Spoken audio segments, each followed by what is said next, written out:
If you begged, pleaded, cried, chased, I need you to hear something carefully. You're not automatically disqualified from love, from reconciliation, or from attraction. Because one of the biggest lies people believe after a breakup is this: I ruined everything. And when people believe that, they panic even more. They spiral. They overanalyze every interaction, every message, every emotional moment. And eventually, they stop asking, how do I grow from this? And they start asking, how do I undo what I've done? And if that's where you are right now, I want you to slow down. Slow down with me for just one moment. Because today we're going to talk about something that is very important. How attraction is damaged after begging and pleading, but also how it can slowly be rebuilt. Hello, I'm Coach Adrian, breakup and reconciliation coach, and welcome to the Ex Back Playbook, a series about secure, calm reconnection strategies that actually work. No manipulation, no mind games, no pretending not to care, but true emotional leadership in how you approach this reconnection process with the person that you love. This is where your healthy reconnection will begin. Now, I would like to share a story about Daniel, a man who first came to me and said something along the lines of, I think I've destroyed all of my chances. And I want to share Daniel's story because it's not too uncommon from what I see on a day-to-day basis. He told me, I think I destroyed every single chance that remained. Because after the breakup, he sent paragraph after paragraph. He sent voice notes. He pleaded emotionally, late night messages. At one point, he even said, I'll do anything. Please don't give up on us. And afterwards, of course, his ex became colder and colder and colder, more distant, until eventually she even stopped responding to him altogether. And that's a very common story that I've heard over the last 10 years. But here's what I want you to understand. Daniel's behavior did not come from weakness. It actually came from fear. Fear of loss, fear of abandonment, fear that the person that he loved was slipping away forever. And when the nervous system experiences emotional loss like that, it goes into survival mode. And that survival mode says, let's fix this right now. Let's do something about it in this moment. Don't lose them at all costs. So, if you begged, if you pleaded, I don't want you to look at yourself with any sort of shame. I want you to understand what is actually happening to you psychologically. But understanding it does not mean ignoring the impact of your action. Because attraction and emotional pressure do not coexist well at all. When someone feels emotionally responsible for regulating your pain, they often pull away.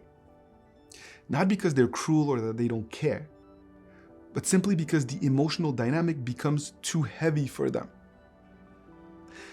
This is the part that most people fail to understand.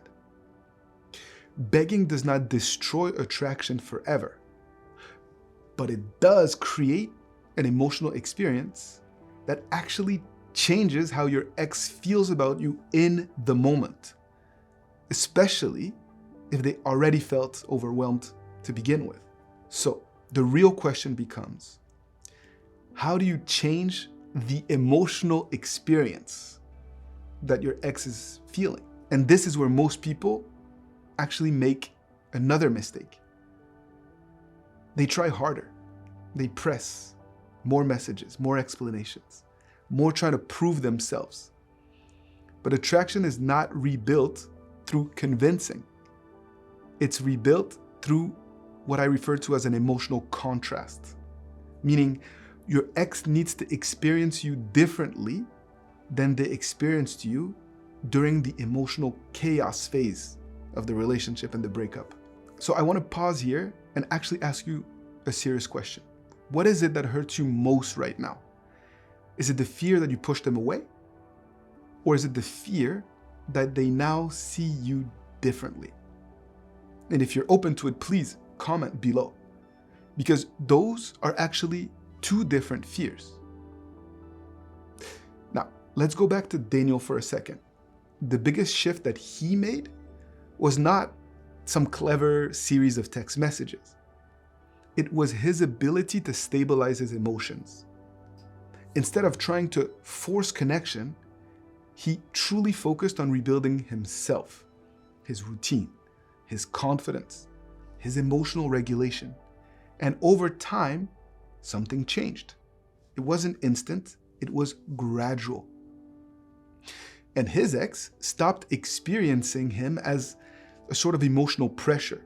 She stopped seeing the Daniel that she experienced at the end of the relationship. She started to experience him as more emotionally safe again, perhaps closer to the Daniel that she fell in love with to begin with. So I want to be very clear with you here. It's not about pretending to be calm. People can feel the difference. Your ex will feel the difference. It's about actually doing the work to become more grounded, more emotionally steady, more self-respect. Because real attraction grows when someone feels that they can be themselves and breathe around you. Not that they're being forced into something that they don't want. And here's an important truth, another important truth, I should say. Many people secretly believe if I stop chasing, they're going to forget about me. But often it's the exact opposite that happens. Because when emotional pressure disappears, space appears. And within that space, well, your ex starts to reflect. Doesn't always happen immediately, but eventually they do. So this is why this concept of emotional leadership matters so much. It's not because it manipulates people.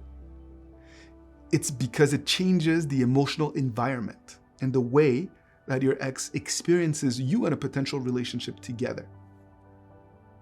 Usually this is the moment where people start to realize they don't just need hope. They need structure. Because knowing what to do emotionally while your heart is hurting is really, really hard.